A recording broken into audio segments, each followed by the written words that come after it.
એક અગત્યની જાહેરાત કરવા માટે ખાસ આવ્યા છીએ. મહાનગરપાલિકા અને અખિલ ભારતીય મજદૂર સંઘ એમના દ્વારા અને બીજા તમામ યુનિયનો જે છે એ તમામ યુનિયનો દ્વારા સમૂહ લગ્નનું આયોજન કરવામાં આવ્યું છે. 11મા મહિનામાં નવેમ્બરમાં જે કર્મચારીએ જોડાવું, કર્મચારીઓના છોકરા છોકરી સમૂહ લગ્નમાં જોડાવવું હોય તો આવતા મહિનાથી આપણે નામ નોંધવાનું ફોર્મ વિતરણ કરવાનું ચાલુ કરી દઈશું. એટલે આવતા મહિનાથી આપણે બધી પ્રોસેસ ચાલુ થઈ જશે સમૂહ લગ્નની. એટલે જે કોઈ જોડાવવું હોય લગ્નમાં કોઈ નોંધાઈ છે. અને સમૂહ અત્યારે આપણા ચોથા કરવામાં આવ્યું છે.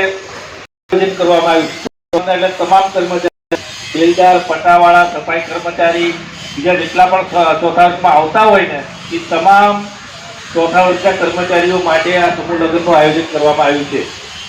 એટલે જે કોઈએ જોડાવવું હોય સમૂહ લગ્ન તો જોડાઈ જજો. અને પછી એમાં શું છે કે અત્યારે સમય છે કે સમૂહ લગ્નમાં જવું જોઈએ. આ મોંઘવારી વસ્તુ એટલી બધી હેવી મોંઘું થવા મળ્યું છે એટલે લગ્નમાં સારું.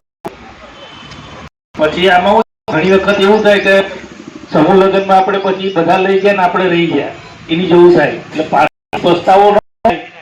આપણે પહેલી તકે આપણે બધાના નામ નોંધાઈ દઈએ. જે લગ્ન કરવા માંગતા હોય નવા ભરતી થયા હોય એ પણ, અને આ જે એમાં છોકરા છોકરી હોય આપણા કર્મચારીના, એટલે ફક્ત કર્મચારીઓ માટે જ છે, બીજા માટે નથી. એટલે કર્મચારીઓના છોકરા છોકરી અથવા કર્મચારી એટલે બીજા કોઈ જોડાવવું હોય એ જોડાઈ શકે છે. એકને આવી વિનોભાઈ છે. હવે આપણે અરવિંદભાઈ જે માહિતી આપી એની વિસ્તૃતતા વધારે નથી, પણ તે છતાં કહેવાનું એ રહ્યું કે અત્યારના મોંઘવારીમાં તમે મિનિમમ તમે ખર્ચો ગણો તો બી 4 થી 5 લાખ રૂપિયા કરવાના ખર્ચો કરે છે. અને દેખાદેખી તો અત્યારે વધારે આપણા સમાજમાં છે, હરેક સમાજમાં છે. એટલે એ પૈસા તમે તમારા પુત્ર પુત્રીઓના ઉજ્જવળ ભવિષ્ય માટે તમે એના આપો. ખોટો માણસોનો દેખાવ બતાવી કે આટલું વ્યવસ્થિત કામ કર્યું. લગ્ન પ્રસંગ અત્યારે આપણે માનીએ કે આપણા ઘરના આપણા દીકરા દીકરીનો બહુ મોટો પ્રસંગ છે, પણ એના માટે તમે ખોટો ખર્ચ કરવાની કોઈ જરૂર નથી. તમે એ જ ખર્ચ તમે તમારા દીકરીના ઉજ્જવળ ભવિષ્ય માટે આપો. અને આ એક કાર્ય અત્યારે સામાજિક ક્ષેત્રે, ખાનગી ક્ષેત્રે બધે જ સમૂહ લગ્ન યોજાય છે. અને આપણા માનો એટલે આપણા કર્મચારીઓ અમુક સભ્યો કદાચ કોઈ કર્યા બી હશે અથવા કરાવ્યા હશે. અને કદાચ અહીંયા હાલમાં તાજેતરમાં જ આ મોટા વરાછામાં ગોપી ગામમાં ગયા હતા, જે કદાચ બહુ મોટા પ્રમાણમાં આયોજન કર્યું હતું. તો આ એક તક આપણને આપણા કર્મચારી જેવી અને આપણા આ સંસ્થા સાથે જોડાય તો આપણે એમાં લાભ લેવી. અને બધાને કહેવાનું કે અમે જ્યાં જેટલા વોર્ડ કે જેટલે સરકારી સંસ્થા અમે પહોંચી શકીએ એટલે પહોંચું, પણ તમારા માધ્યમથી એ માને કે તમે તમારા અન્ય વોર્ડમાં તમારા સગા સંબંધીઓ હોય કે જે કોઈ તમે તમારા થ્રુ આ સારા કાર્યમાં સંપર્ક સાધી એમને જાણકારી આપો.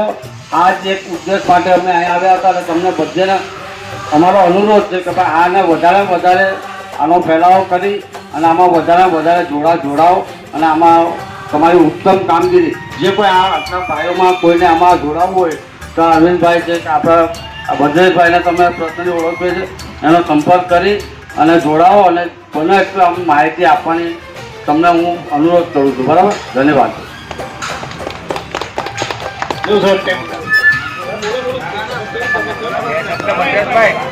આવો બે શબ્દ કહો. આવો મોટા ભાઈ. અરે માઇકમાં બોલો ને ભાઈ. ભાઈ બોલો ને.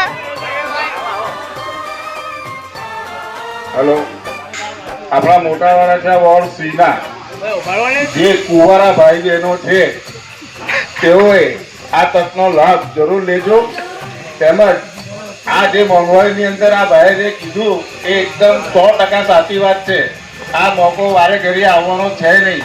તો આ મોકાનો લાભ લઈ તમે જલ્દી તકે તમારા નામ નોંધાવો, તમારું શુભ લગ્ન થાય અને તમારા સંસાર શુભ ભોગવો એવી અપેક્ષાથી હું મારું વાત નિર્વહન પતાવું છું.